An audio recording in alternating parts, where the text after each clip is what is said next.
Have you ever watched the 1942 Disney classic movie known as Bambi and thought to yourself, well, damn, that's one structurally sound deer right there.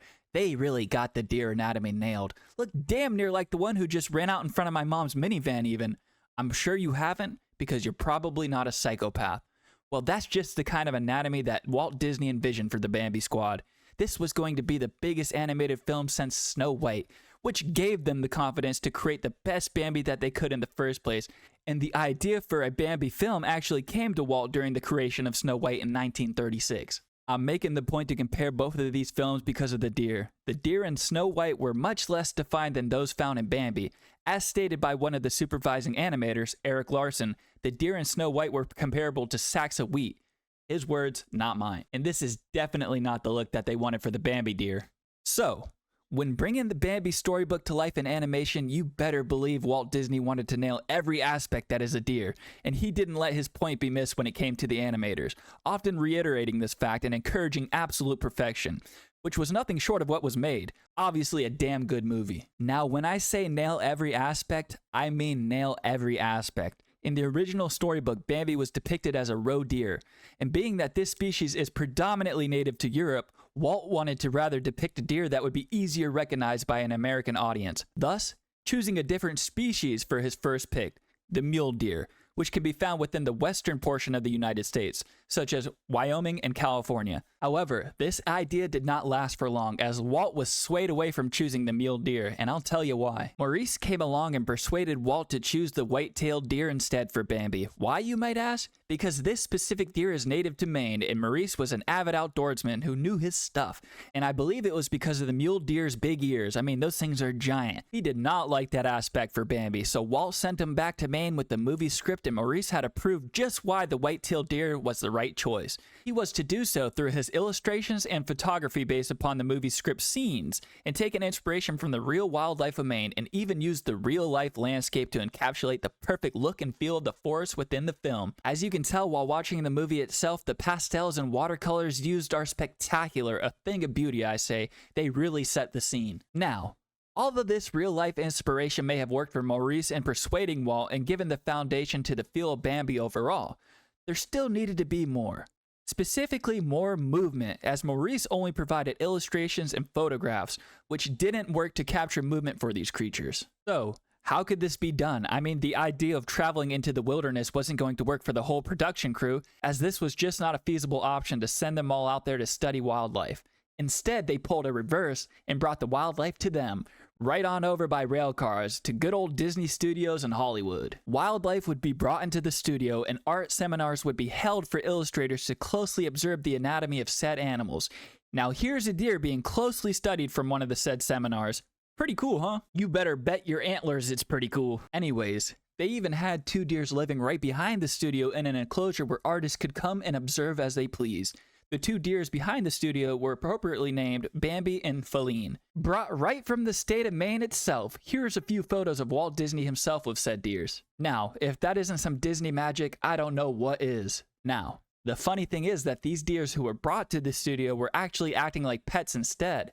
And being that Bambi isn't a story of a pet, the actions of these deers wouldn't be convincing enough. So, could you guess what happened? Later that night, the studio had a beautiful venison buffet. All right, I kid. That's not true. That's not true. I'm sure those deers were taken to a great big beautiful pasture somewhere out there in the world. However, instead, animators ended up closely studying film reels of the animals in their natural habitats to really capture how they interacted in the wild. I also want to shed some more light on the amazing watercolors and pastels found within the backgrounds of the film, as most of these backgrounds were actually done by various artists from China and Taiwan. Artists such as Tyrus Wong, who blended elements from their culture to breathe new life into the landscapes. Artists who never received so much as a name credit within the film. Without these landscapes, the film would have definitely been lacking, so I just wanted to share this. We also can't talk about Bambi without at least mentioning another new method brought to life for animation.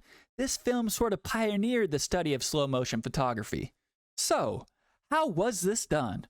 Artists would actually watch slow motion bits of milk dropping into a bowl. These bits would inspire the true pitter-patter effects of the rain droplets found within the film. I'm telling you, they really went all out for this, and it's actually quite legendary if you think about it. They really nailed the droplet look and changed how rain would be depicted from there on out.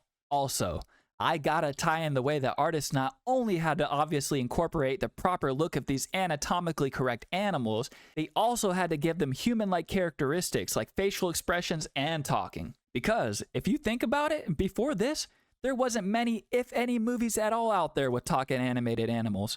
So this was kind of something that had to be learned during the making of the film. How could they actually bring animals like this to life with human characteristics? The process wasn't very easy. Animator Mark Davis was actually called upon for the task, who was a professional when it came to drawing both humans and animals. Mark actually drew inspiration from human babies. Gosh, I sound like a damn alien here. Anyways, he would study their facial expressions and relay them into the expressions of Bambi and friends. Seriously, a lot of hard work went into this little film. Whether it be the test of pencil and paper used to create the drafted animations, or Disney's ink and paint department making all of its own ink for the film, as I'm sure there was probably a shortage at the time. How about the multi-plane cameras used with different multiple painted glass backdrops to give a realistic feel to the forest settings? I mean, come on, this is where Disney magic really came from. And just to end this off, I want to share some tidbits that I found interesting about the film. One was that scene of the hunter who caused the forest fire. Walt wanted to actually share a message of preservation and show just how carelessly destructive humans can be to the environment, which at the time pissed a lot of people off for the way that they depicted humans. I mean, how else are they going to make room for a theme park, though, am I right? Another was that Bambi's original author, who Disney obtained the rights from for the story, Felix Salten, was a hunter himself and stated that he killed more than 200 deers. Kind of wild, huh? I just learned that. Maybe he kind of felt bad. I don't know. Lastly, there was about 12 minutes cut from the movie due to budgeting reasons. Imagine that. Disney with a budget problem? Never.